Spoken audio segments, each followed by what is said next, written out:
Well, ladies and gentlemen, Trump is inaugurated, has assumed office, and the era of the bureaucrat is over. The age of the DOGE has begun. And that is what we're going to be talking about on this episode, because here at Making the Argument, we decided that over the next 2 years, one of the most important things that's going to be going on for our country is some of the structural changes that need to take place within the federal government. And the DOGE is going to be at the forefront. And we may have had quite a few people, both in the government and DOGE, ask us if we'd be interested in doing some regular programming. And so thus, the concept of DOGE Watch has begun.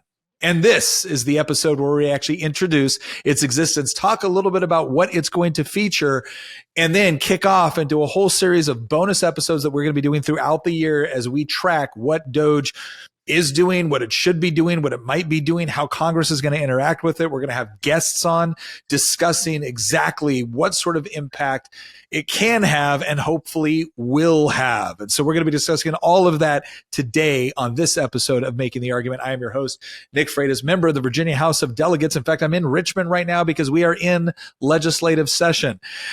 In the studio, my beautiful bride, Tina, Queen of the Bees. Hello, everyone. And then, of course, we have our resident historian, political prognosticator, dubbed the Oracle of Virginia by X, Christian Hines. How you doing, Christian? I'm doing well, and I'm super excited for this episode. No, I am as well, because I can't emphasize this enough. The reason why I am so excited about the Trump administration part deux is because I do think that they're actually serious about pushing back against federal overreach and making necessary structural changes in order to make sure that this isn't just a 4-year thing, that this is something that we can actually benefit from going forward, because the federal bureaucracy has so much to do with so many of the problems that we actually experience. And it's certainly not because everybody in the federal bureaucracy is a bad guy. It's not because there's no legitimate functions of government, but there's no question that when you read Article 1, Section 8 of the Constitution, and you look at what were supposed to be the responsibilities of the federal government, it seems that there's been a little bit of mission creep. And the DOGE is going to play a pivotal role in making sure that we can eradicate those areas of the federal government which should not exist, not because they're not maybe trying to address real problems, but because we're able to acknowledge that simply because there's a problem doesn't mean there's a role for the federal government to get its nose involved. And that's what we're going to be addressing today. But before we get to that, you know what's coming up here real close, like real quick, like Valentine's Day. And the question that you have to ask yourself is, do you have the proper gift? Do you have the sort of gift that signifies to the person that you love that they're the only one you want to be with? Well, here at Making the Argument, Tina and I have come up with a little something that we think sends just the right message. That's right. If you already loved your "my wife is hotter than my coffee" or "my husband is hotter than my coffee" mug, what could go better with that than your "my wife is my cardio" or "my husband is my cardio" mug, right? Get those today over at our shop. Laughing. Yeah, I can't. Just in time for Valentine's Day. Again, one of the things that Tina, just to be serious about it, we think this is kind of funny and a little innuendo and all that. But honestly, one of the things that's really important to Tina and I is for people to know that being married is awesome. Being married is great. And this is an aspect of marriage that is also wonderful and something to embarrass your spouse and especially your kids whenever they see you drinking and it. Nick So hates cardio, and I figured out a way to make him love cardio. He never misses cardio day. I never skip it anymore. No skipping cardio. Anyway, now that Christian is thoroughly embarrassed and wondering why he even works with us, let's go ahead. Existence right now. Let's right off the bat, I want to talk about what is the purpose of DOGE. Now, kind of the broad generalized purpose is this idea. It is the Department of Government Efficiency. Now, it's not an official department of the government in the way that the Department of Defense is or anything like that. And we're going to discuss a little bit about what it will be officially organized as, because guess what? There's already a lawsuit against it. Not even a few hours after Trump was inaugurated, there was already a group. We said this. We told you this would happen. The bureaucracy is not going down without a fight. If they can hold up in court, they will. But the Department of Government Efficiency, which is the acronym, and it's, again, kind of a funny thing because of Dogecoin and stuff like that with cryptocurrency, it's to find efficiencies within the government. And Elon Musk specifically put a number that they're shooting for, because this is really important, right? Whenever you're trying to affect change, you need to be able to come up with something that you can measure. And so he said, look, cursory view of the federal government, what it's doing, what it's supposed to do. He thinks we can cut $2 trillion in spending. We're not talking about like little stuff anymore, right? Whenever you see Congress talking about like, oh, we cut 100 billion here or 200 billion there, understand something. That's a lot of money, but it is a rounding error in the federal budget. But you start talking about $2 trillion, this is substantive cuts. Now, right off the bat, we need to understand something, because we already told you the left is going to come after the DOGE and it's going to list every cut as if it's throwing kids out into the cold in winter time.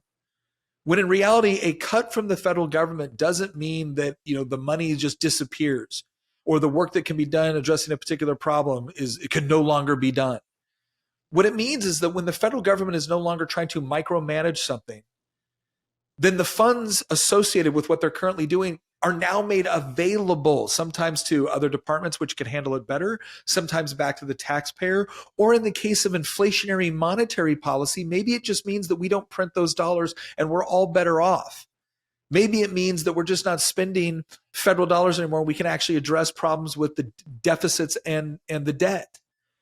So one of the most important things to think about is whenever they talk about cuts, the left will instantly try to get in your mind this idea of austerity, that you're now going without as a result of this. When in reality, what we need to be thinking about is this is a way to free up time, money, and opportunity to be able to address problems in a much more effective and efficient way with actual transparency and accountability, right? So that's the purpose of DOGE. Now, how will it be organized? Well, I want to bring up this lawsuit here real quick, because this just popped up in my feed as we were preparing for this. Trump tasked Musk and biotech entrepreneur Vivek Ramaswamy with leading DOGE on a quest to identify government waste, fraud, and abuse, and advise the White House on how to cut spending. Musk has set an ambitious goal of $2 trillion in spending cuts for his non-governmental agency, which is staffed up at the offices of the company SpaceX in D.C. and reportedly held preliminary meetings with representatives from dozens of federal agencies to root out waste, according to the outlet. I will also say that I'm working with people that are on the congressional side of this, because a lot of what DOGE does, right? Some of DOGE's recommendations will be able to be handled by executive order. Others will require legislation. We'll talk a little bit about how that might look later. But DOGE was not established by Congress, and its powers, if any, are undefined.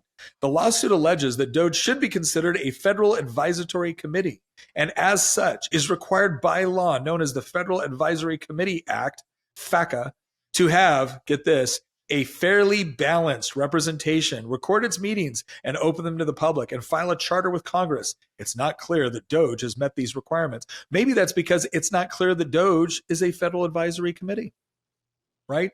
That's one of the things that I think we need to be prepared for, is no matter how it organizes, it's going to get a lawsuit. So it's okay, it's not an official department. Is it one of these? Well, if it is, how about it not be that? How about it be a think tank? How about DOGE be a think tank? How about DOGE be a private club? How about DOGE just be a random place where people go to smoke cigars and discuss ideas about policy? And oh, golly gee willikers, those policy recommendations actually make it to the president's desk. I don't care what you call it, because you can already see what's going on right now. Federal Advisory Committee have to be fairly balanced and representate. What does that mean? If you have an organization whose mission is to cut bureaucracy, does fairly balanced mean an equal number of Republicans or Democrats? Well, then you're not going to have equal representation for people that actually want to achieve that end state. Does it mean you have to have half the people that want to cut the budget and the other half that don't? Right? There's terms that they're going to use for all of this. But in the end, recognize something. This goes back to, James Lindsay likes to talk about this. At first, they're going to demand some form of accommodation. Right? We want a seat at the table. And the moment they start to get the seats at the table, then they'll want all the seats at the table, and then they'll tell you you're not allowed to participate, and then you don't achieve anything.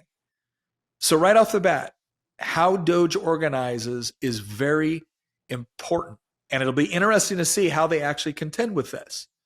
Because again, you know what they're going to do. They're going to shop this out to the right courts that have Obama appointees or Biden appointees that are already primed to interpret this however they want. The question will be on all of this stuff, how quick does it go to the Supreme Court, or how quickly does DOGE reorganize within a legal category where it can essentially do what it needs to do without having to face lawsuits. And this leads us off into our conversation about how should the DOGE organize. Well, the fact that it is not a government agency in any way, it's not attached to a government agency in any way. This whole idea that something is a government advisory board, blah, blah, blah, implies that the government's paying for it. Mm-hmm. Government's not paying for this. And the other question, I mean, they are going to have to figure this out some way, because they need access to the data that there's not enough transparency in government for them to just get the data. They need access to it. So somehow they need to open up transparency so that the DOGE can get it without being part of the government. Well, this is the part too where this is why Trump's nominees are so important. We had an episode back on Monday where we actually talked to Senator Markwayne Mullin, and Markwayne Mullin had done a great job during the Pete Hegseth committee, where he was kind of calling out the hypocrisy that was going on there. And in that episode, we talked about some of the other committee hearings and what we should expect from that. But the reason why that's so important is because for DOGE to even get access to the data it needs to conduct a thorough analysis, they need cooperation within the agencies that they're analyzing. And in order to get that, it's not just a question of getting Trump's nominees. It's about Trump selecting nominees that are actually interested in that process and cooperating with DOGE. And that's one of the reasons why Pete Hegseth, Tulsi Gabbard, RFK, that's one of the reasons why these guys are taking so much heat and why the bureaucracy can't stand them, is because for the first time in living memory for me, we're actually putting people in charge of these organizations that are going there, that share our skepticism with the way these organizations have been conducting business. So step one, the organization of DOGE in one part is very important because that determines how they operate. But the other component of it is making sure you have the right people within these organizations that are willing to actually cooperate with whatever entity DOGE becomes legally, right? Like that's a very important component of that, because without that cooperation, DOGE can organize however it wants, but if it doesn't have data to analyze, like really good data to analyze, if it has to work off of FOIA requests that constantly get shot up by middle management, then this takes forever and it's not going to work. But I do think you're right in the sense that there's enough motivation behind this to where one of the ways that you avoid the legal challenges is that you keep federal dollars away from it. Because if they're operating like a think tank that is conducting an investigation and they're getting access to information that would be available by FOIA, but now you have agencies that are willing to cooperate quickly and effectively with the FOIA, then potentially that alleviates a lot of the potential legal challenges that you could get. So Nick and Tina, on the question of the legality of DOGE and it being sued immediately after being formed, it's worth noting that in 2010, Barack Obama set up something called the National Commission on Fiscal Responsibility and Reform, more famously known as Simpson-Bowles. And the purpose of this commission was basically to recommend changes to the federal tax code, both in the form of cuts, and the federal budget as well, right? Both in the form of spending cuts and tax increases in order to basically balance the federal budget over a long period of time. Yeah. Now, Simpson-Bowles failed, obviously, we know that, but they did meet and they did come up with proposals. Many of them were controversial because they involved things like raising taxes, cutting Social Security, et cetera, et cetera. But the point is that Obama did this entirely by executive order. There was an attempt to actually set up Simpson-Bowles through the United States Senate that failed. And so after the Senate failed to pass legislation to set up this commission, Obama just simply did it by executive order. And the commission came up with proposals, recommended them, and then they were never acted upon, in large part because they didn't get I think they needed something like 18 or 14 of the 18 members of the commission to actually vote for it in order for it to automatically be introduced as legislation in Congress. And I think they only got like 10 or 11. The point being, though, that you did not have any Democrats in 2010 suing the Obama administration to block the implementation of sim symbols by saying that it was unconstitutional or illegal or anything like that. And so the idea that Doge could be sued and anybody have any sort of standing to sue them is, I think, just totally ridiculous. This is probably going to get thrown out as soon as it gets to some court immediately, because it's going to be no different than Obama's attempt to half-heartedly balance the federal budget back in 2010.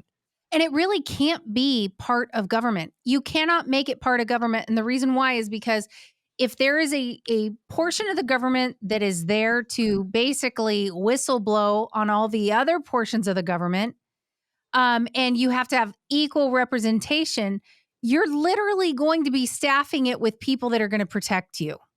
Well, I'll say, and I think that it's trying to root out things like corruption. It's trying to root out things like,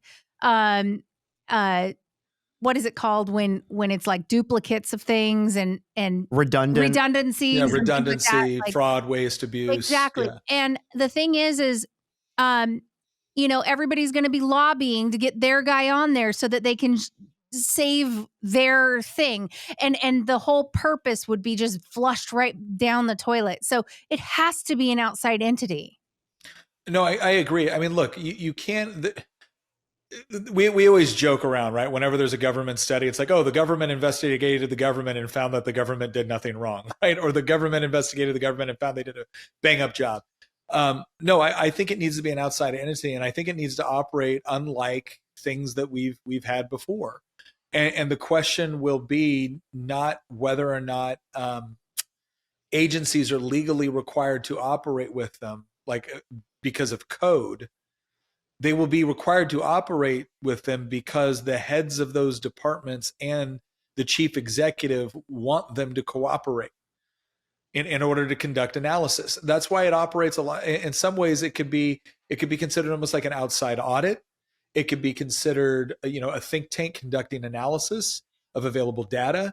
The area where, and again, most of that should be able to be done with FOIA requests, right? So if you're talking about something that a private citizen could get through a FOIA request, the idea that you need to go through a bunch of legal loopholes in order to set up something that could basically assist with an internal audit is ridiculous. But I guarantee you it really depends on how they're going to get access to the data. And if they try to run this as like a federal contract with an outside entity, then it's got to go through the contracts process, right? Unless they can get it as a sole award, right? I know a little something about government contracts. It's a mess. But to Tina's point, I think the more they can make it an outside independent entity, which is providing a service, and for which these government agencies are cooperating with them under the direction of the executive branch, that should be something that they can do this. Where in the end, is that agency going to publish results with respect to what they think should happen? Sure. Does that mean they have to fall within federal code? And again, I want everyone to understand something here. This whole thing we're talking about, this idea of the Federal Advisory Committee Act, this is once again an attempt, right? Whatever the reasoning was given for this, ultimately, what it ends up being is a way for the bureaucracy to protect the bureaucracy. It's the same thing with civil service laws. We mentioned this before. One of the most effective ways that Trump is going to be able to reduce the size of the bureaucracy, or at the very least, be able to ensure that impediments within the bureaucracy to his policy can be fired, is by utilizing the power under Schedule F to do wide designations to move people from civil service positions to at-will Schedule F employees, which is to say that the president can say, you're not getting the job done, you're fired. Because right now, so many of them are protected by civil service that, again, if they want to gum up the system and prevent things from happening, they can do it all day long. They can do it just by being lazy. They don't even have to actively work hard to thwart you. I really hope they utilize that. Well, they're going to have to. They're going to have to. If they really do it, But let's say this. Let's say that, because I want to move on from this, because we could sit here and we could talk for the entire hour about just potential legal challenges and whatnot. Let's say that Trump gets his appointees in place. Trump is utilizes Schedule F, so now we can actually fire people that refuse to cooperate. How should the DOGE organize? Well, from a legal component, I don't particularly care. Organize yourselves legally in the best way to avoid any sort of prosecution. That's it. Don't care. But when it comes to actually doing the business of DOGE, I think what they're going to do, they've already started to talk with various agencies. I think what they're going to do is they're going to have to structure themselves in such a way to where you almost have like a board at the top or an executive committee. And then they're going to have personnel that are dedicated to each agency, right? Each major department. Because we did an entire episode, gosh, like over a year ago on the number of federal agencies. And it's mind boggling. Most people probably couldn't name 5% of the departments and agencies that actually exist within the federal government. And so I think what they're going to have to do, just from a time constraint standpoint, is they're really going to have to prioritize their organization based off of where do they think the most fraud, waste, and abuse is taking place. And so my recommendation, if DOGE was asking me, which they're not, but if DOGE was asking me, I would say you need to do a couple of things. One, you need to start prioritizing right away based off of where you know the fraud, waste, and abuse actually exists. This is going to come from not only working with people within the agencies, but actually working with people like Senator Rand Paul, right? Who makes a point of doing his Festivus list every year where he talks about some of the worst abuse of federal spending dollars. You want to cut $2 trillion? The first place you should stop is by Senator Rand Paul's office, because I don't think anybody has done a better job of identifying ridiculous spending than he has. So part of it is the first thing you're doing is you're setting up an advisory committee to go around, talk with the people that know, talk with the people that have been doing this for a while, and identify the places where you think the most fraud, waste, and abuse actually exists.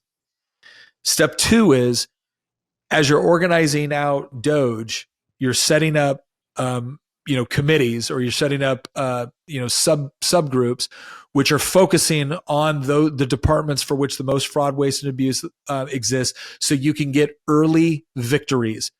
Can't emphasize this enough. You could do the DOGE as a permanent thing forever, because federal bureaucracy is always trying to expand. But if you don't get some wins right off the bat, the sort of wins that people can look at and be like, that makes sense, I can't believe the government was doing that, all you're doing is you're giving more ammunition to the people that are either going to say you're a do-nothing committee, or if you're going after things that don't make sense in the short run, then they're gonna paint you in the worst possible light and act like you're throwing grandma off the cliff, right? So, or talk with the people that have already been doing this. Start to prioritize your organization based off of the departments and agencies where you think you can really go in and do the most good right off the bat. And then as you have more access to resources, you have more access to data, expand out in order to cover other departments. But if I was running DOGE right now, I would have a list of every federal agency and department. I would have a list of their budget on the wall. I would have a list of the sort of things that Rand Paul has talked about, that Thomas Massey has talked about, that Mike Lee has talked about.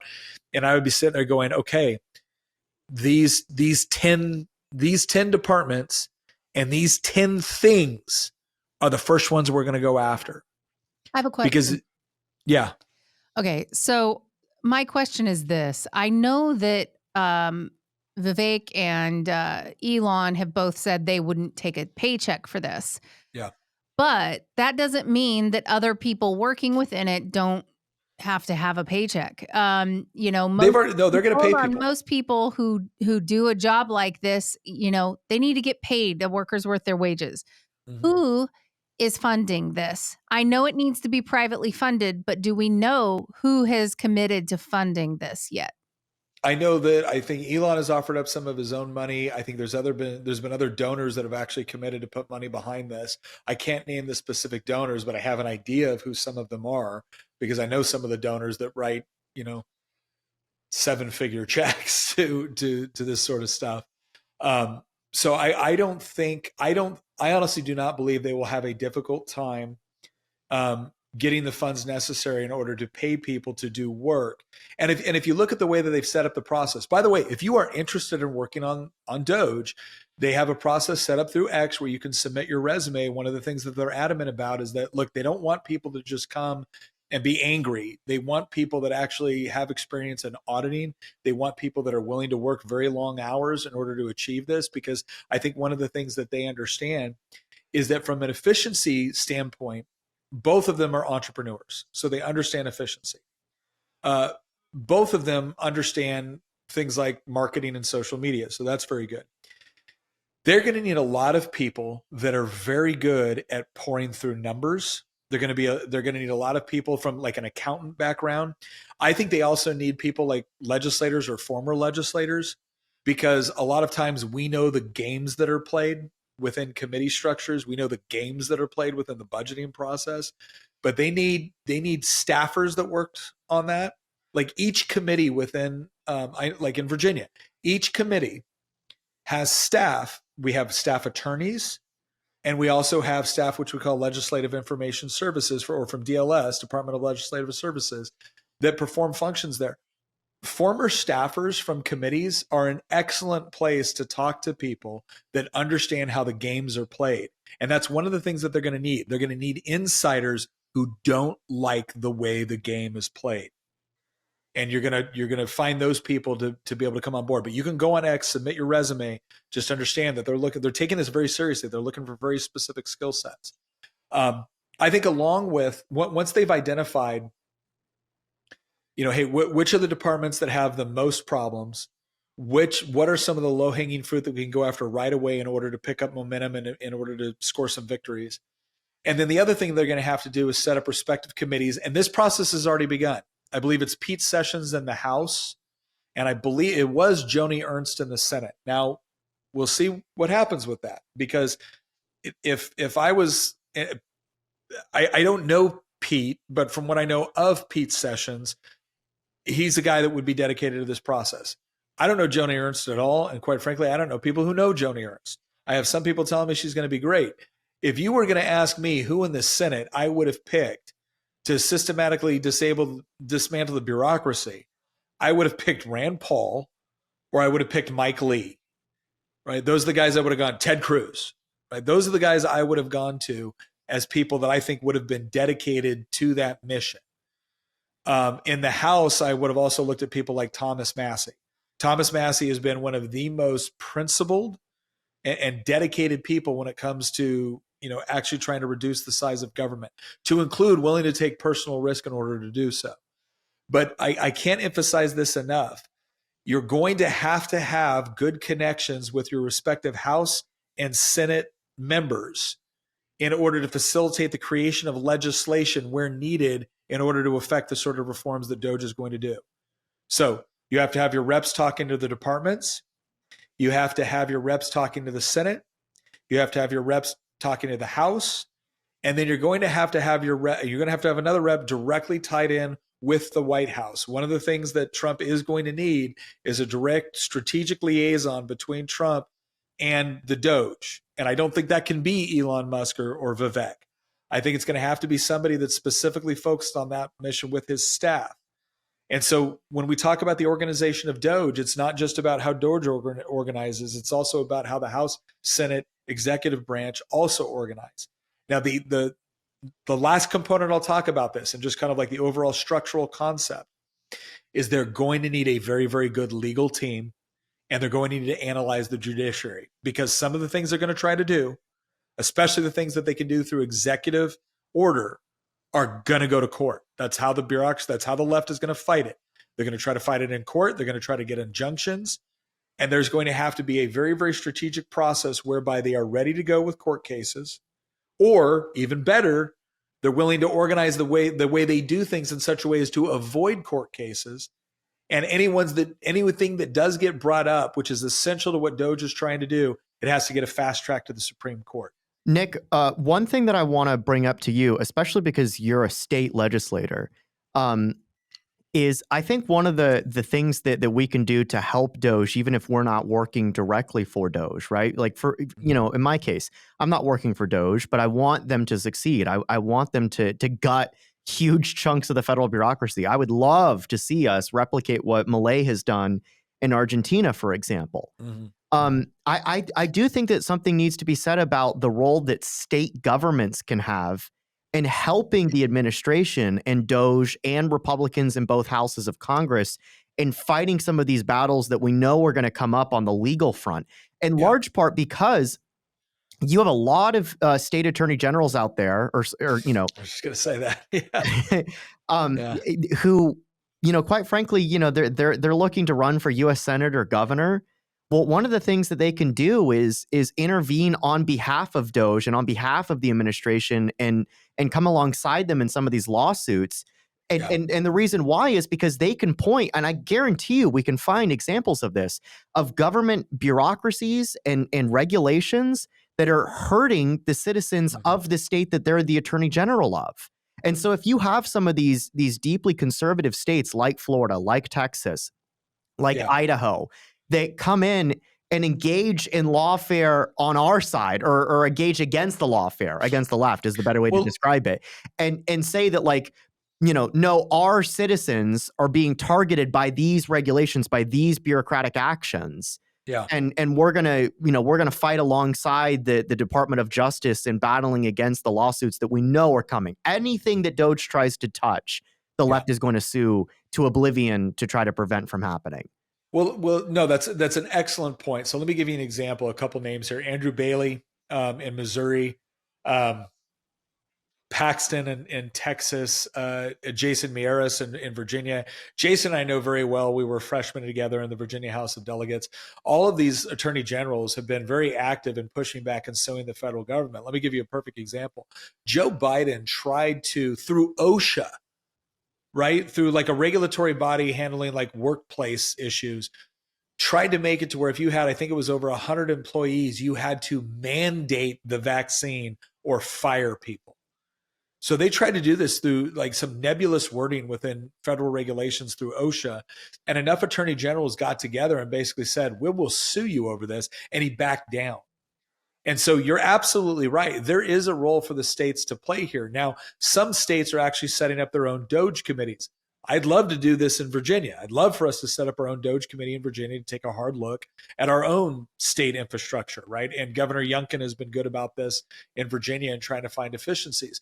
But the attorney generals are wait, let me finish here. The attorney generals are going to play a very important role and also being able to push back, because one of the disadvantages we as conservatives always feel like we're in is we feel like we're having to go to court against our own tax dollars, right? The bureaucracy is always ready, willing, and able to use our tax dollars to sue us to prevent us from getting the things that we want.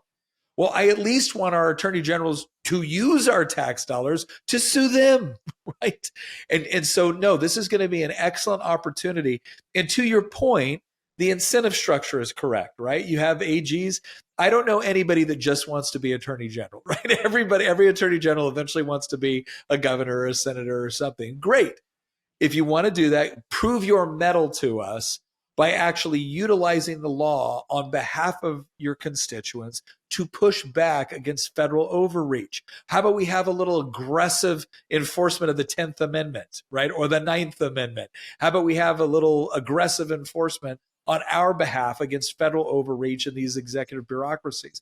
And there's another side to this, right? If they're going to use lawfare against us to try to prevent what DOGE is doing, there's nothing that says we can't investigate a little bit more closely on the things that they're doing and potentially bring up lawsuits as well. Look, I wish we didn't live in a world where this was necessary, but I didn't make the rules. But I'll tell you this much, I am tired of being kicked in the shins and being told, oh, well, you can't hit back. No. You want to set these guidelines? Fine. You made the rules, but we're playing by them now. And we'll see how you like it, because we control a majority of the attorney generals in this country. And so, no, to your point, I think there's going to be a great the states are going to be kind of a less than obvious resource to be able to tap into this and to be able to provide counter narratives, right? So there's a counter narrative component, but there's also a legal component to this as well. I was just going to say that there are a lot of states that are run a lot better than the federal government is.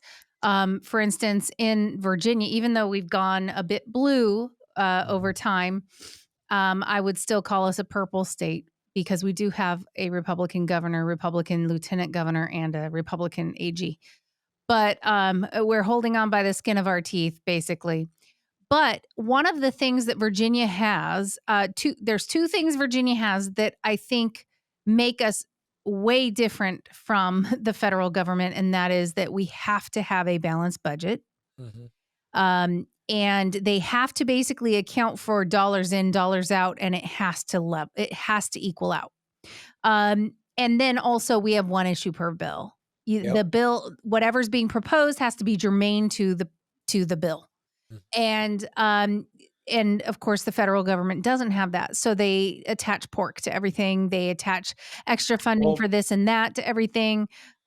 There's basically these big omnibus bills and things like that. They don't split things up. And so then they tack on all their extra little goodies. And so I think the federal government is in desperate need of this. And I'm not saying that some state governments aren't in need of it as well. I think California desperately needs it. New York desperately needs it.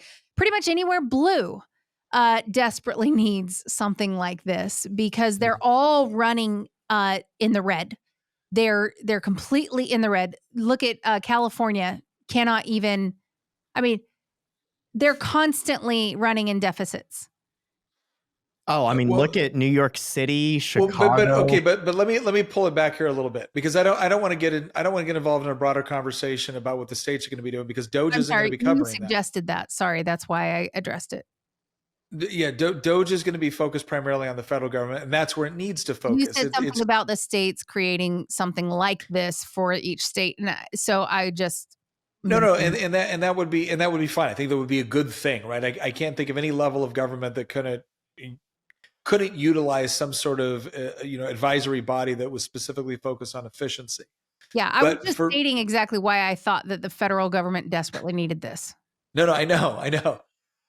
But going back to the whole organization component, right? This is the part where politics has to be taken into consideration. Because if you're looking for efficiency, one of the things that we need to understand is that greater efficiency within the government is actually going to be achieved not by simply making an organization operate a little bit better, but by getting rid of the organization, by getting rid of the department. And it's not just about efficiency, Nick. It's also about political power. Ultimately, a lot of this boils down to political power because like, obviously, we want a more efficient government. I think all of us, who wants a less efficient government, right? Yeah.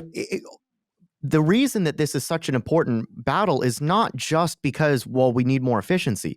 The reason this is an important battle is because the left has achieved the long march through the institutions, and especially within the federal bureaucracy. We have talked at length about how they've hijacked private institutions, media, academia. Well, academia is a gray area, right? But, media, academia, arts and entertainment, Hollywood, Wall Street, Silicon Valley, they have marched through all those institutions and then weaponized them against conservatives.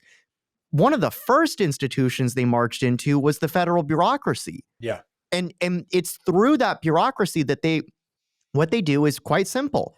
They reward their friends and they punish their enemies, right? It's the old Roman quote, for my friends, everything, for my enemies, the law.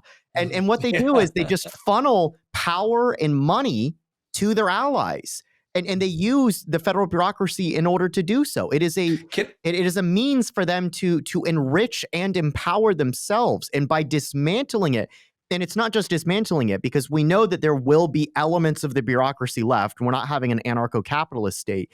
And so it's also about making sure that we get our people into these positions that are left, because we need to roll back the long march through the institutions. And it's also, I have a feeling that if we get our people into the remaining positions, they're going to be a lot more efficient about it than the left-wing people. It's not just about government efficiency. It's about undoing one of the core mechanisms through which the left perpetuates its own political power. Well, and this kind of goes into the third thing I wanted to talk about this. So we talked about what's the purpose. We talked about how do you organize, right? You got to have committees focused on the individual agencies. You got to have a committee focused with the Senate, committee focused with the House, committee focused with the executive branch, and a committee at least looking at, if not directly coordinating with, the judiciary. You got to have those things. And then you're going to have people that are also coordinating with allied organizations. So you're going to have other think tanks that have been doing work on this for decades, right? You're going to have attorney generals that might be people that you want to coordinate with when it comes to lawsuits or looking at that. So there's a lot of organization to be had, a lot of networking to be had. But the other component on this has to do with priorities and the messaging. Like I can't emphasize this enough. I wish politics was more about policy than it is marketing, but I know that's not true because I've seen horrible policies go into effect because of capable marketing. I did this the other day, and I might actually start doing it more on the House floor, to be perfectly honest, is because I will watch a legislator get up, and in Virginia we have what we call is second reading. The second reading of a bill on the floor is where they describe their bill. But they don't. What they describe is their hopes, dreams, and aspirations for the bill. And the example that I gave on social media the other day was I watched a delegate get up and be like, this bill is going to help reduce recidivism and reintegration within the community and find affordable housing and all. Okay, that's nice, but what does your bill actually do? Oh, it makes it illegal for you as a property owner to take into consideration whether or not somebody's a convicted felon before you rent your property to them. Wait, what? Oh, yeah. That's how you're going to achieve lower recidivism and reintegration of the community and affordable housing by ripping your property rights away from you as the property owner and telling you you're not allowed to take that into consideration. Now, is that what you want? Probably not. But if all you heard was the marketing, you're probably, oh, yeah, that's not, well, who doesn't want that?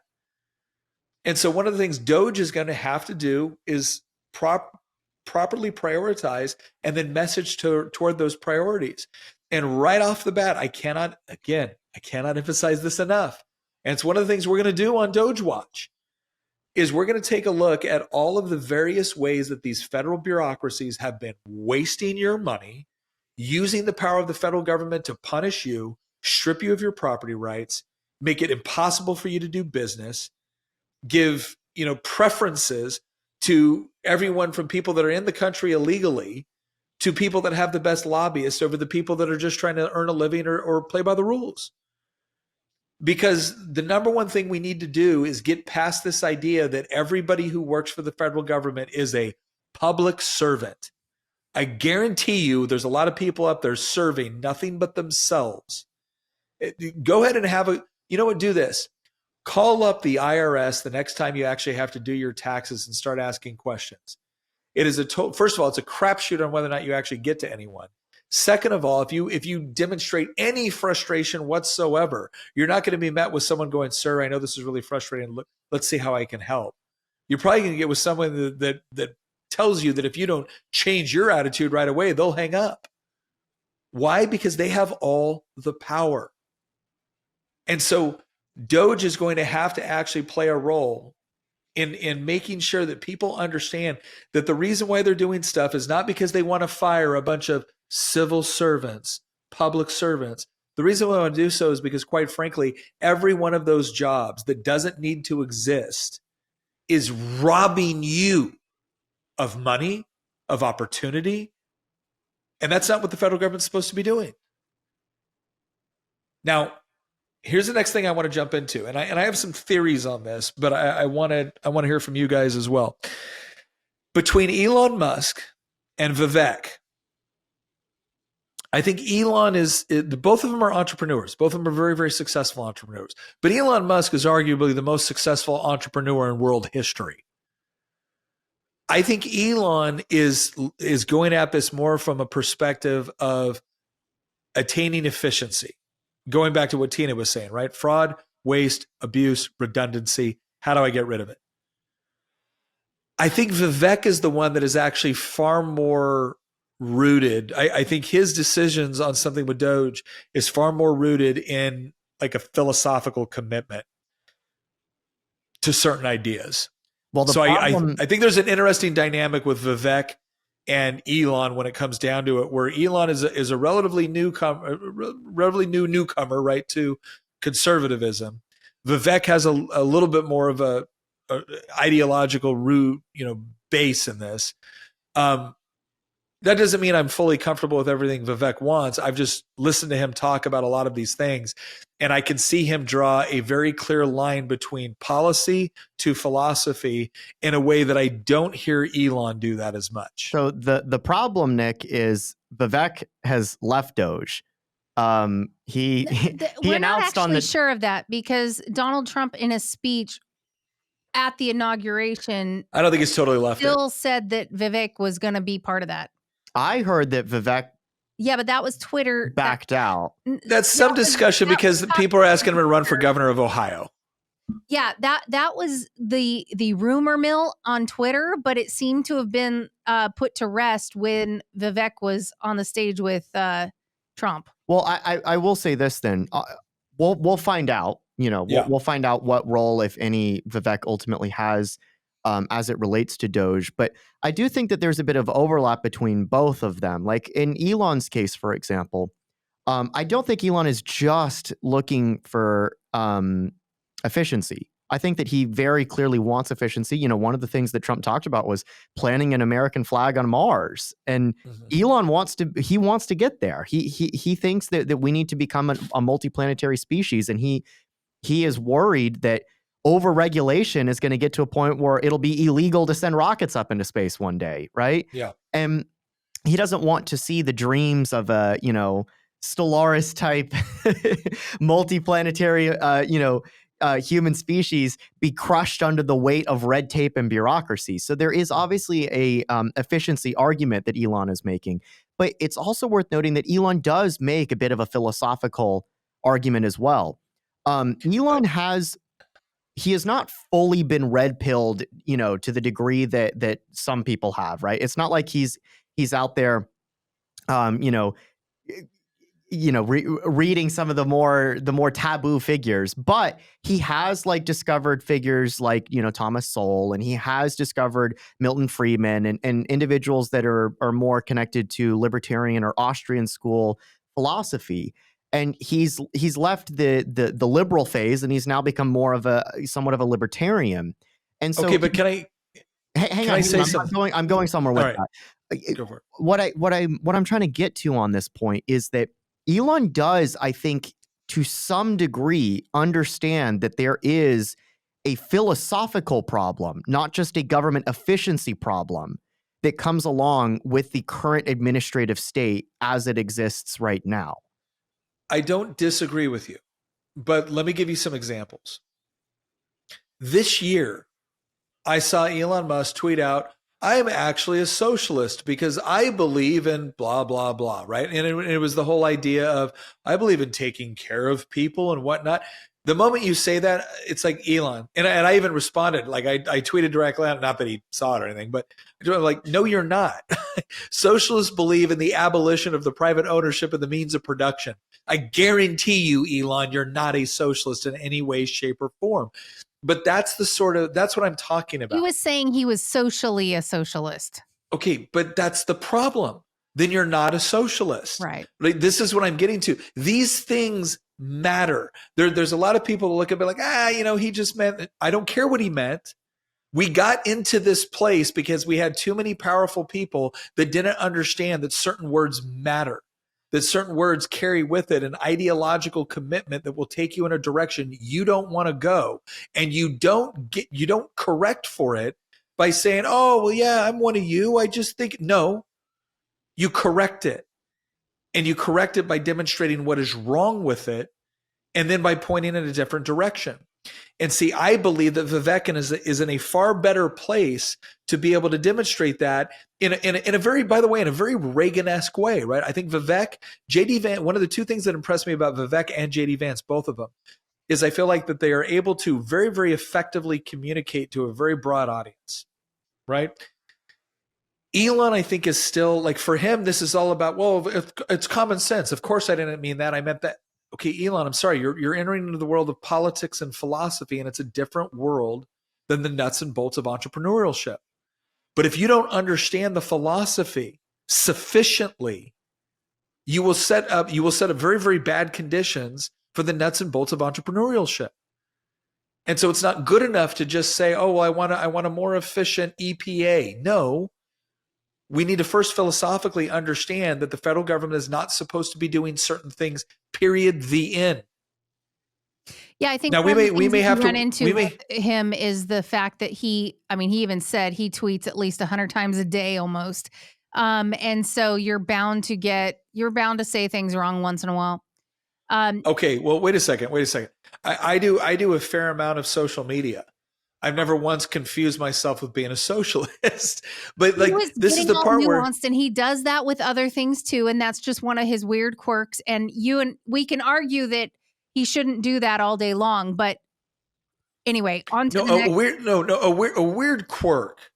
A weird quirk. It can be any number of things. Confusing, quite possibly, yourself with the deadliest political philosophy that has ever existed is not a weird quirk. It is a horrible misunderstanding of ideological intent. Okay. And that's the part where I'm not trashing Elon. What I'm saying is that Elon Musk is relatively new to the philosophical side of this argument, and the philosophical side cannot be ignored. If it is ignored, you're going to end up with a really efficient bureaucratic state that is good at screwing you over. And I don't want that.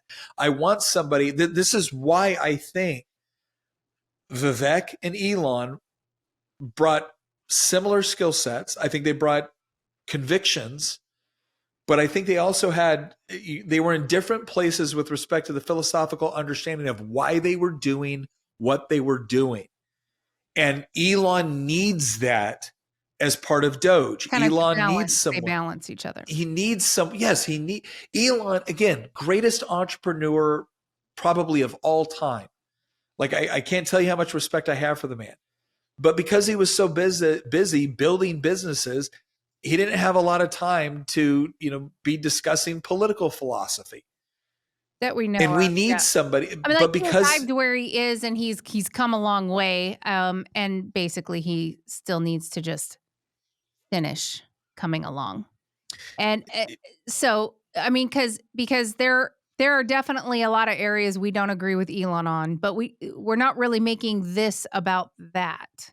No, but it is about things we don't agree with Elon on, but at least on an economic side, I think, and in an efficiency side, at least we could agree there. I don't know how we got off on that with talking about the DOGE. We didn't, because it's absolutely relevant to the DOGE. The people running the DOGE and the reasons why they're running and the reasons why they're doing what they're doing is absolutely relevant to how the DOGE is going to operate. Leadership provides purpose, direction, and motivation, and it has to be rooted in not only a goal of where you want to get, but a fundamental understanding of how you get there and how you got to where you currently are. Personnel is policy.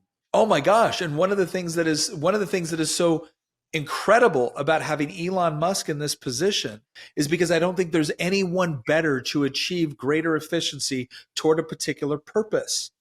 But you still have to answer the question of what's the purpose? Yeah. And the purpose is not just merely efficiency.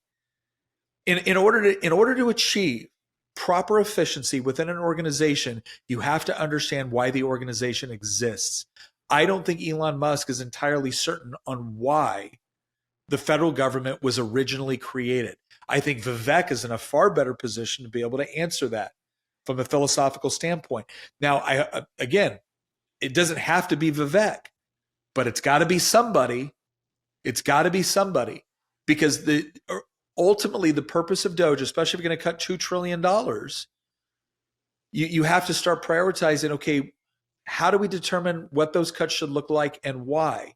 How do we effectively discuss that. How do we effectively use Article 1, Section 8 of the Constitution in order to justify what we're doing? How do we prioritize the things that we're going to cut so the population as a whole can be comfortable with the progress that is being made and the pace at which it is being made? Like, all of these are important questions which require a variety of skill sets, a marketing skill set, an efficiency skill set, a philosophical skill set. And again, I'm excited that it's Elon and Vivek. But I want to emphasize that, again, that philosophical component has to be present. To try to put a bow on this part of the conversation, I think the best way to describe it is that we do not want efficient leftists running the federal government. Yes. That is, I don't want that, right? Like I want efficient, conservatives running everything. I want, Javier Milei gave this interview to, who was it? I think it was like Lex Friedman, maybe about a month ago. Mm-hmm. And he said some profound things in that, because he was asked about the radical changes. I say this in a good way, radical changes that he did in Argentina. And, he talked about some controversial figures like Antonio Gramsci, for example. Mm-hmm. He cited Gramsci as somebody that anybody on the right needs to study and read and understand in order to get a grasp of how we got here. And he said that, like, no, these people are relentless. And if you don't have the power, then they will have the power, because it's a zero-sum game. And so we need to actively deny power to the left. That goes far beyond an efficiency question. That gets into power dynamics and figuring out who has the authority. This is also part of the reason, and maybe this will help us shift the conversation going forward for this podcast into, what these things are hopefully going to look like. This is part of the reason why we need to re-empower the executive to have control over the federal bureaucracy. The federal bureaucracy should never act like a fourth branch of government. It exists under the executive. That is the way that it should operate. That's the way that many Americans think it operates. It doesn't. The executive branch, by and large, acts as its own independent entity with no oversight from anybody. And part of the way that we fix this problem while denying power to the Gramscian leftists is we bring back that oversight that should have been there all along from the executive branch, from the president that we elect. We don't elect the federal bureaucrats, but we do elect the president and the vice president. They're the ones that should have the ultimate oversight over the federal bureaucracy. And we understand that this can get into some dangers related to, like, the old spoil system that existed before civil service reform. But I would argue that for all of its flaws, the old spoil system is far better to preserving individual liberty and the type of limited government interference in daily lives that we strive for on the right than the current system that we have in place. Because the current system that we have in place, the managerial class runs everything and they never leave you alone. At least under the old spoil system, you got elected and then you rewarded your buddies in your campaign by sticking them in bureaucratic positions. But you know what? They largely left you alone. The federal government during the era of the Gilded Age, which was the arguably most corrupt period of American history with the spoil system, was minuscule compared to the size and scope and power that the federal bureaucracy has on us today. It gets back to the old quote about— oh no, the postmaster is my enemy. It goes back to the old quote about how, the robber baron might be satiated at some point, right? But, the ones who torment you because they have the, benefit of their conscience will never leave you alone because they think they're doing good. And I mean, it also goes back to more reactionary critiques of this, which is that, the absolute ruler might be Nero or he might be Marcus Aurelius, whereas the people are usually Nero and never Marcus Aurelius. In this case, it's more like the managerial class are usually the busybodies that never leave you alone. And we need to get rid of that mentality within our bureaucracy. No, I agree. I agree. By the way, would you like to support this show? Would you like to be a member of our IC or intentional community? Well, you can check out the link in the description, because if you're someone that would like to play a more active role in the sort of episodes that we do, if you'd like to participate in the conversation when we're doing our live episodes, that is a great way to do it. Plus, we do our monthly meetups with Tina and myself, where we just sit there for about 2 hours and have a conversation with our audience, talk about what you guys want to talk about. Not to to mention the fact that there's other programs that we're actually looking to roll out with our intentional community. So if you are interested in that, please check out the link in the description. And again, help us out. Help us out. Help make us better. That's what we want. All right.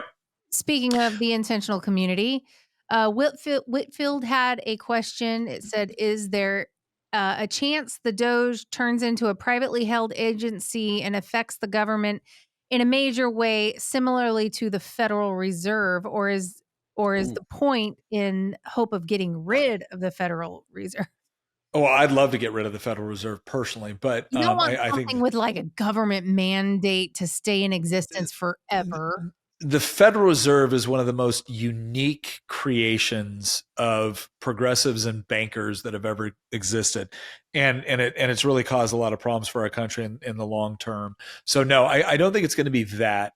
I think, but it is an interesting question. What does the DOGE become long term, right? Because you can imagine if it does become some sort of federal body, then I forget, Christian. I think you know the guy who coined the term, but there's a rule that any organization which is not inherently conservative will become liberal over time. Robert Conquest's second law. Any Robert Conquest's second law. Not explicitly conservative or not. Yeah. The actual quote is, any organization not explicitly right wing will sooner or later become left wing. Yeah, he's totally right. And no, he is, and we see it in everything. We see it in everything. I cannot tell you, sir. I cannot tell you the number of organizations that are supposed to be nonpartisan that come and testify before committees, and I listen to them talk, and it's like, you guys are literally all controlled by left-wing ideology. I mean, and yet I'm supposed to sit here and play make believe that you're not. Yeah, this is why I constantly try to say, especially like every now and then I'll tweet the same three things, which is, it starts with neutrality is a lie. And because of Robert Conquest's second law, that you have this myth of neutrality that exists, right? Oh, these are experts. They're not partisans. They're just the best people for the job. They're the experts, and we need to trust them. Why does it turn out that the experts are always pushing for cultural Marxism? Oh, don't you know? It's because reality tends toward leftism. Yeah, that's all. That's why Canada and the UK are doing phenomenal right now, right? Yeah. Well, but I mean that. But to answer Whitfield's question, I think what's going to be necessary on this, and this goes to what Tina was saying as well. The closer you tie this into some sort of permanent federal agency, organization, bureaucracy, advisory committee, the more likely it is over time to become nothing more than another left-wing shill for the bureaucracy. So it almost has to be a private entity. It almost has to take on more of a think tank style entity like Heritage or Cato or whatever else, right? In order to be able to structure itself appropriately, in order to be able to properly analyze problems and offer suggestions, but still maintain that independence from the federal government, because anything the government touches over time becomes left wing. And I will tell you this as someone that is actively sitting in the legislature, right? I've been there. This is my 10th year. It's tough, man. It is so much easier to go with the flow, to operate within the bureaucracy, because then you get stuff. Then you get access to power. And I don't just mean for like bad, corrupt, evil, selfish things. I mean, when you've got to call up because you've got a constituent that has a real problem that you need dealt with. If you're buddies with all those people, man, you get what you need. But if you're the one that has fought against their budget, if you're the one that's constantly fought to reduce their power, you don't get crap, right? Like, okay, yeah, you get, ostensibly you get support, but it's tough, right? It's tough. So it's important to understand that incentive structures within an organization or entity matter. And the incentive structures within bureaucracy always operate to favor the bureaucracy. And so that's why I think, to Tina's point and what we've been saying, it's going to have to remain on some level independent from the government. And it'll be interesting to see how that organizes. It's interesting that Trump did suggest adding another agency in the midst of cutting agencies. He did suggest adding the External Revenue Service. But the thing is External Revenue Service is there to extract money, kind of kill it and eat it, I guess. No, the problem with okay, I don't want to get into that, but look, here's what I'll say. If you want to replace the IRS with the ARS, fine, but please don't give me another agency that the left will eventually get to run and staff and then put in I think permanent I bureaucracy. think he should. But I think he should keep the Internal Revenue Service and reorient it, change it from internal to external, and basically, then in one of these great bills that some of these people have with some flat tax type stuff, where then the IRS would be completely unnecessary if we just had a really simple tax code for the people. yeah, And let the IRS turn into the ERS and focus on all the tariff crap. You know what's Yeah. funny? The agency that was tasked with collecting the vast majority of government funds for the first 100 and like 120 years or something like that of our country's existence, probably longer than that, Yeah. maybe like 150 years, was the Coast Guard. It was Yeah. originally called the United States Revenue Cutter Service, because they were the ones that were tasked with collecting the tariffs, because that's how the federal government was funded. They didn't have an income tax. Briefly, there was one during the Civil War, right? But like that was the mechanism. That was our IRS. That was, or the ERS, right? The External Revenue Service was historically the Coast Guard. So maybe we just need to rename the Coast Guard back to the U.S. Revenue Marine or Revenue Cutter Service, and tax them with the collection of taxes. The flotilla of The taxation. fact that the left is so focused on hiring like 80,000 armed IRS agents to go after our own people, and they don't even give a thought to collecting what other countries owe us, or even just cutting off aid to other countries, starting out at zero. And again, we're getting far afield here, All because that's going to be a whole nother thing. But let's do this. The last thing I want to talk about here is kind of who do we want to watch within the House and the Senate. And so this is kind of like a question to the audience, but I'll give you my opinion as well. Some of the people I have already reached out to talk about DOGE have been Senator Mike Lee, Senator Rand Paul, Congressman Thomas Massey, because again, I think these are people that can be very useful to the DOGE, not simply because they know where the bodies are buried within the legislature, within the bureaucracy, but because all three of them have demonstrated a deep philosophical understanding of not only our own Constitution, because I think that's really important in and of itself, but a deeper understanding of the nature of government. And this is the part that I really want our audience to understand. If there was a couple of books that I could recommend people read, like one of them is Frederick Bastiat's The Law. It's like 78 pages. But he talks about the whole problem with concepts of like legal plunder, the idea that men get together and organize legal codes in order to justify plundering their fellow citizens. And so much of the bureaucracy and so much of the federal government has been organized and expanded and funded ostensibly to serve the people. But then you look at what they're actually doing on a day-to-day basis, and they're plundering. They're plundering one group of people in order to, pay off another group of people. And so it's going to be really important that we look for members within Congress to coordinate with. Do you guys have any other people, in addition to the ones I just mentioned, on people that we think are going to play a primary role in carrying the legislation and really ramming it through to make sure that where legislative support is necessary to the duties of the DOGE, they have that support? So I think that it goes back.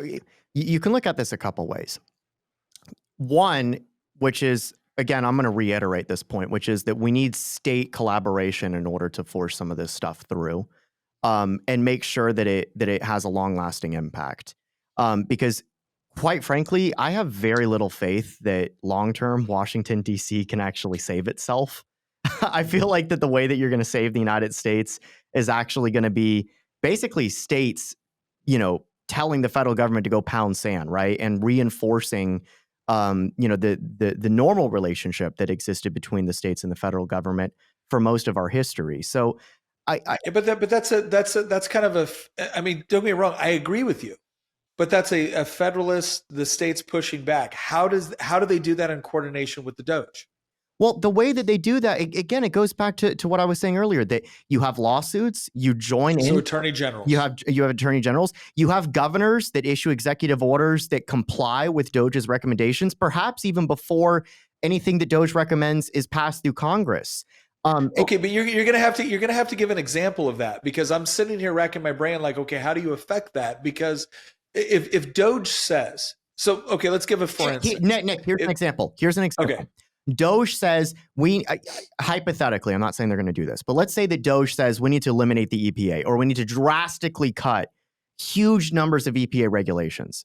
Yeah. State governments should then take DOGE's recommendations, pass legislation that says we will actively prevent this federal agency from enforcing those regulations within the borders of our state.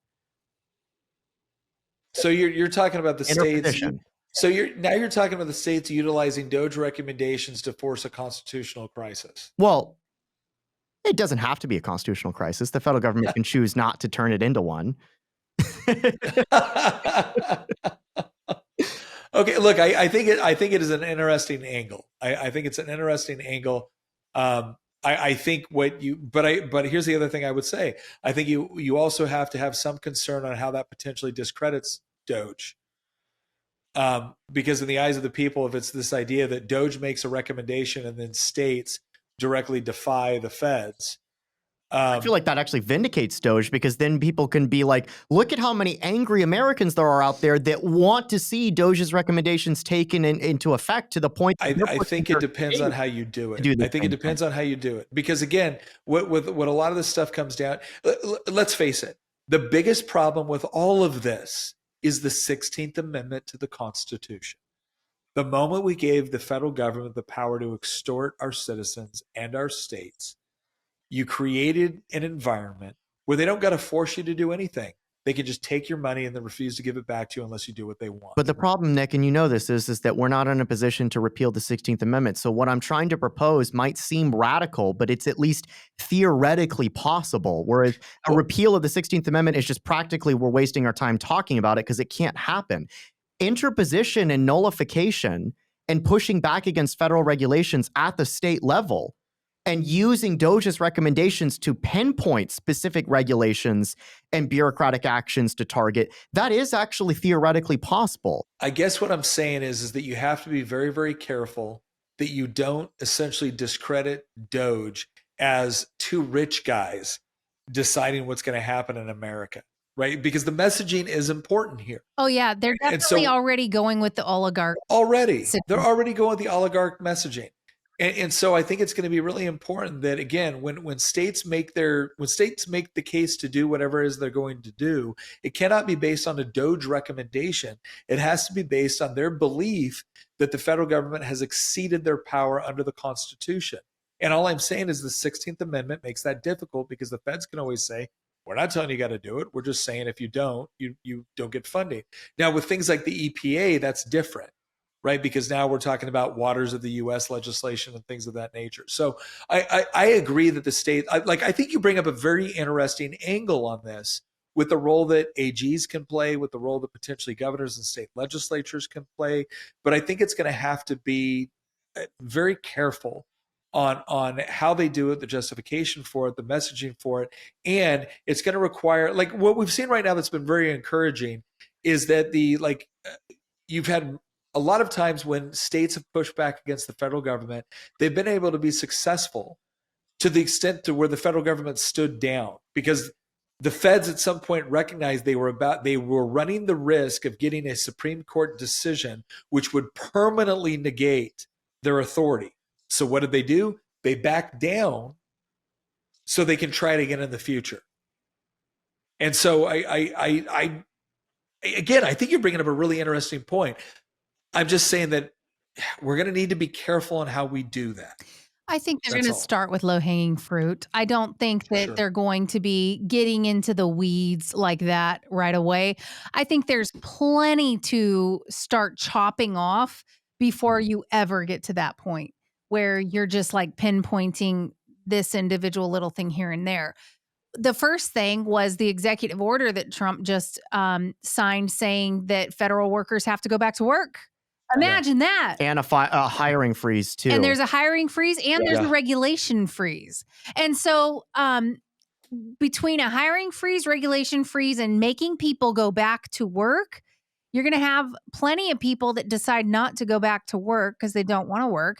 I mean, you've got some of these agencies where it is documented that any people that try to call the agency to get help with whatever it is that the agency is supposed to be about, they never get a person. They never get an email return. They never get anything because these people are sitting at home and, kind of, it's a racket. It's kind of a racket. They work maybe 2 hours a day, if even that.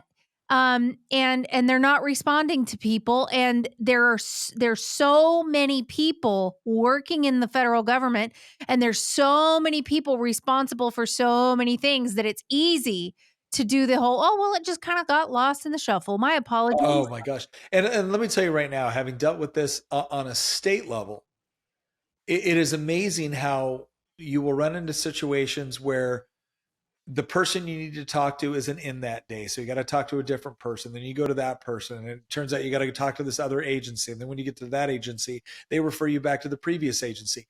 And essentially what they do is at some point they just wait you out. They just wear you out. Yeah. And sometimes I think it's intentional. Other times I think it's just stupidity. Well, I really do. Like other times it's just the idea that I think that's the stuff that they're really going to be trying to start with is where do we have situations where they're not even doing their job? Yeah, I think they need to gain momentum. They're going to get reclassified as I can't remember. Schedule F. Yeah, reclassified Schedule F, and hiring freeze is already in place, and you're gone. And I mean, that's how you're going to clear this crap up.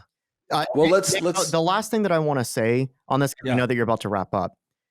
In defense of the position that I was making, what I'm trying to advocate for is a attack on all fronts approach, rather than simply saying, let this advisory committee do their work and then just see if you can get something passed through Congress. Let's be honest. It's very unlikely that substantial reforms to the federal government are going to be passed through Congress because Democrats are going to just filibuster anything in the Senate.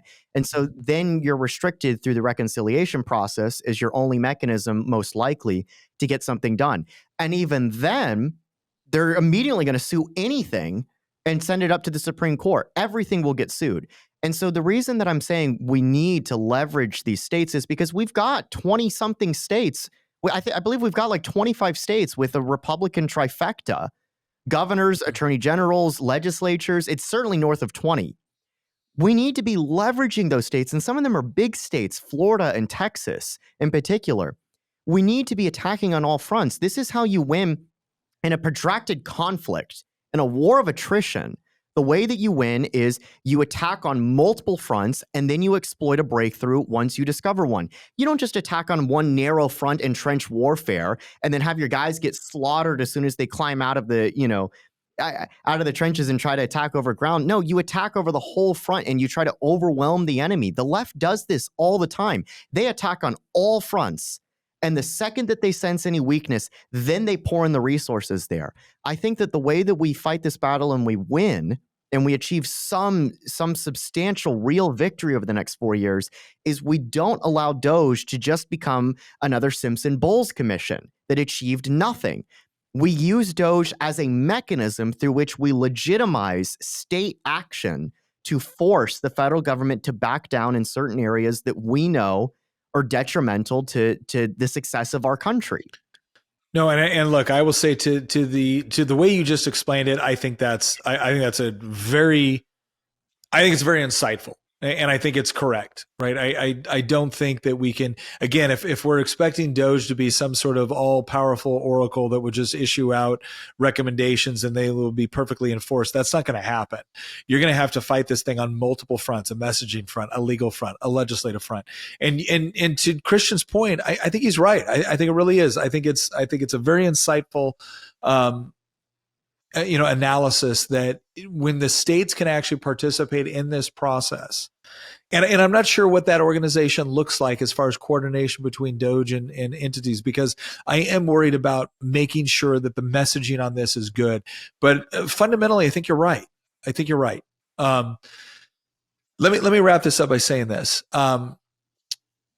How the DOGE legally organizes is going to be important from the perspective of warding off legal challenges. But there's also a fundamental component here. There's a structural component here that's also important, because if you do make it some sort of persistent entity within the federal government, then just understand it's going to be used against you within 5 to 10 years. That's just a reality. So I think it does need to remain independent of the federal government, but working in concert with, and to Christian's point, working in concert also with state governments, because there is the ability here to not only achieve greater efficiency within state governments, but also to be able to utilize the states to push back against the federal government. It's why we have the 10th Amendment. It's why we have federalism, is the states are supposed to be a check on federal power. And we don't like to talk about that since the Civil War, because it has been utilized inappropriately in the past. But that doesn't mean the fundamental structure that was set up by the founders is wrong.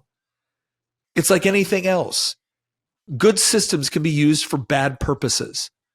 That doesn't mean that the overall system is wrong. And federalism is a good system for checking federal power. Now, one of the things I'll die on this hill. For DOGE to be effective, it can't just be about achieving greater efficiency from an entrepreneurial perspective. It has to be rooted in a philosophical commitment that understands why government exists in the first place within the American tradition.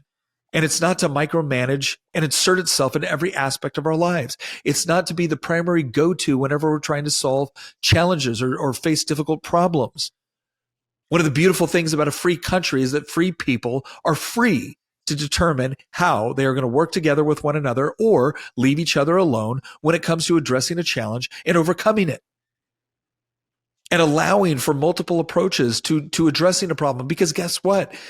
Not only are top-down approaches seldom helpful when we're talking about a republic of 340 million people, but sometimes a problem has to be addressed different ways based off of the time and place that it's happening and the people that are impacted by it. That's the whole purpose behind federalism.